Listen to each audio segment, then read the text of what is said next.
لیکن بڑے افسوس سے یہ بات کہنا پڑتی ہے، کسی سیاسی پارٹی کی حمایت میں نہیں کہہ رہا، کسی کی مخالفت میں نہیں کہہ رہا، افسوس اور دکھ کے ساتھ کہہ رہا ہوں، ہمارے آج کے سیاستدانوں نے اپنے کارکنوں کو، گماشتوں کو اس حد تک آزاد کر دیا ہے کہ انہیں روزہ رسول کا حیا بھی نہیں آتا، روزہ رسول کا حیا بھی نہیں آتا۔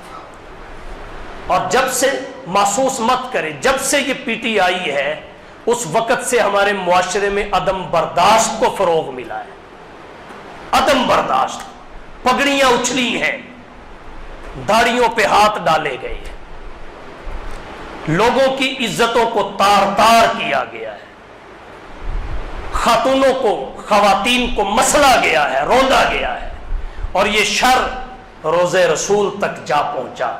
وہاں بھی ہم اپنے ذاتی انتقاموں کو لے کر گئے، وہاں بھی ہم نے سیاست کی، عبادت نہ کی، سیاست کے لیے گئے، نبی کی شفاعت کے لیے نہیں گئے، وہاں بھی سیاست کے لیے گئے، نبی کی قربت کے لیے نہیں گئے، وہاں بھی ہم نے پگڑیاں اچھالنا چاہی، ہلا گلا کیا، شور شرابہ کیا۔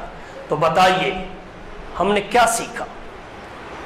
آج کہتے ہیں مولوی لڑتے ہیں، فرقہ واریت پھیلاتے ہیں، بدبختو تمہیں کیا پتا ہم جب وہاں جاتے ہیں تو کس نے وہاں جا کے دیوبندی بریلوی کی بحث چھیڑی؟ روزہ رسول پہ آج تک کس نے کس سے مناظرہ کیا؟ ہم نے جنت البقیع میں رافضیوں کو بھی چلتے دیکھا، ہم نے جنت البقیع میں رافضیوں کو، حضرت عثمان اور امہات المومنین کی قبور پہ بڑی بے اکرامی کے ساتھ کھڑے پایا، لیکن پھر بھی روزہ رسول اور حرم نبوی کے احترام میں زبان سے کوئی لفظ نہیں نکلا، پھر بھی کسی کے گریبان پہ ہاتھ نہیں ڈالا۔ تم دنیاوی سیاست کے لیے، دنیاوی اقتدار کے لیے، اپنے بدعمل لیڈر کو راضی کرنے کے لیے کائنات کے پیغمبر کو ناراض کر رہے ہو۔ تمہیں تربیت کی ضرورت ہے، تربیت کی ضرورت ہے، اور اللہ محفوظ رکھے اس معاشرے کو ان کے شر سے۔ مرزا غلام احمد قادیانی نے پہلی فرصت میں نبوت کا دعویٰ نہیں کیا تھا، کبھی اس نے مجدد ہونے کا دعویٰ کیا، کبھی اس نے مسیح ہونے کا دعویٰ کیا، پھر جا کے اس نے نبوت کا دعویٰ کیا۔ اور یہاں بھی بڑے بڑے عجیب و غریب دعوے سامنے آ رہے ہیں، جیسے اللہ کا پیغام پیغمبر لے کے نکلتے تھے، میرا پیغام تم لے کے نکلو، تم خدا ہو، تمہارے کارکن پیغمبر ہیں، کہنا کیا چاہتے ہو؟ اور پھر اگر بندہ خود دین نہ سمجھتا ہو تو کسی سمجھے ہوئے سے سمجھ لے، کسی پہ اعتبار کر لے،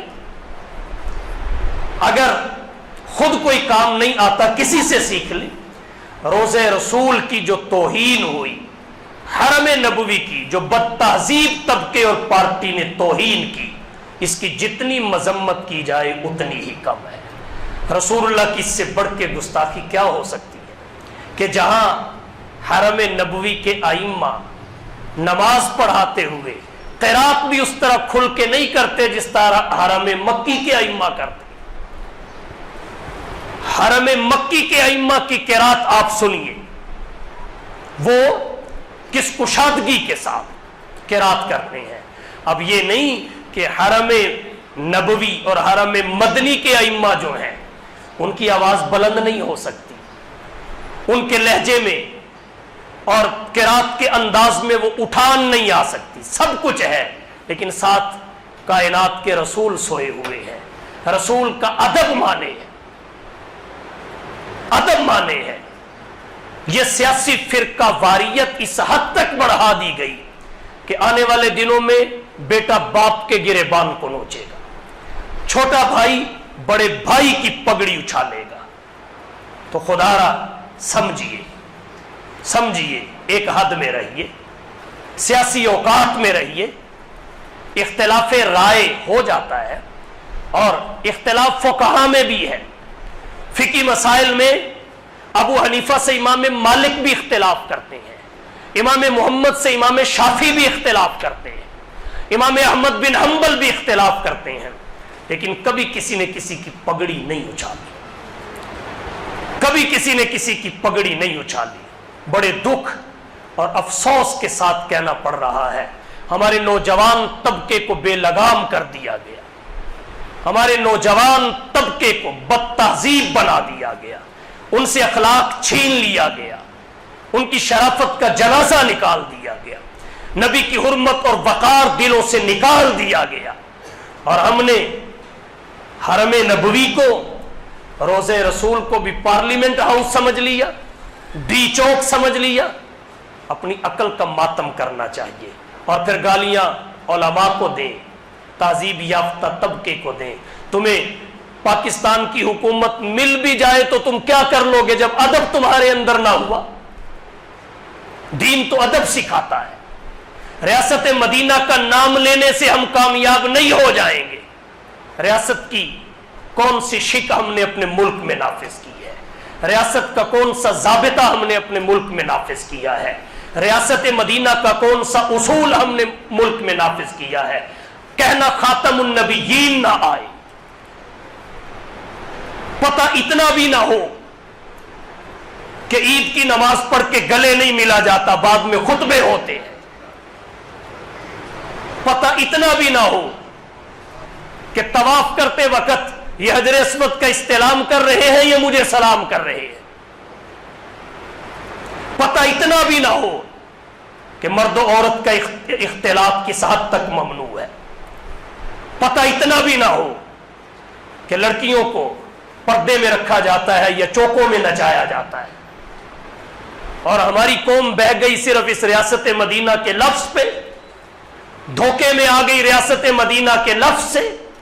کہنا اور لکھنا امر بالمعروف اور نہی عن المنکر نہ آئے، اور دعوے دار بنے ریاست مدینہ کے،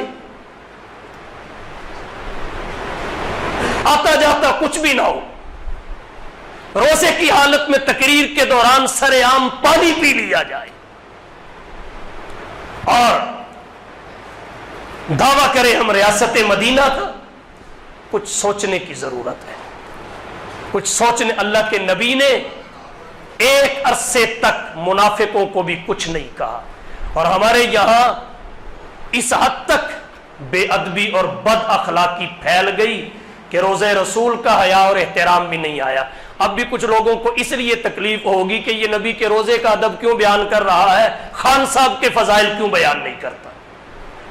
اس پہ بھی کچھ لوگوں کو تکلیف اور خارش ہے کہ روزہ رسول کا ادب بھی اب ان کے نزدیک اہمیت نہیں رکھتا، بس خان صاحب کے فضائل بیان ہونے چاہیے۔ یہ ہمیں لیڈر ملا ہے، اس سے بڑھ کے امت کو آج تک لیڈر نہیں ملا۔ اپنی اصلاح کریں، اگر دین ہے تو سب کچھ ہے، اللہ کے نبی کی محبت ہے تو سب کچھ ہے، وگرنہ ہمارے اندر اور کافروں کے اندر کوئی فرق نہیں ہے۔ یہ جتنی بڑی گستاخی روزہ رسول کی، نبی کے احترام کی، نبی کے وقار کی ہوئی ہے، اس پہ اجتماعی طور پہ توبہ کرنی چاہیے، اجتماعی طور پہ استغفار کرنا چاہیے۔ اللہ ہمارے ان نوجوانوں اور ہماری ان نوجوان بہنوں کو ہدایت عطا فرمائے، اپنا قبلہ درست کریں، غلط راستے پہ چل نکلے ہیں۔ ہم کسی بھی سیاسی جماعت کی حمایت نہیں کرتے، لیکن یہ ضرور ہے کہ اللہ کے نبی کا ادب، حرم رسول کا احترام ضروری ہے۔ اس سے نیکیاں اور اعمال ضائع ہو جاتے ہیں، اور نیکی تو اس لیے کی جاتی ہے کہ اللہ کے دربار میں لے کے پیش ہو جائیں۔ قرآن کہتا ہے نبی کی بے ادبی اور گستاخی سے ان تحبط اعمالکم، تمہارے اعمال ضائع ہو جائیں گے، وانتم لا تشعرون، تمہیں پتہ بھی نہیں چلے گا، پتہ بھی نہیں چلے گا۔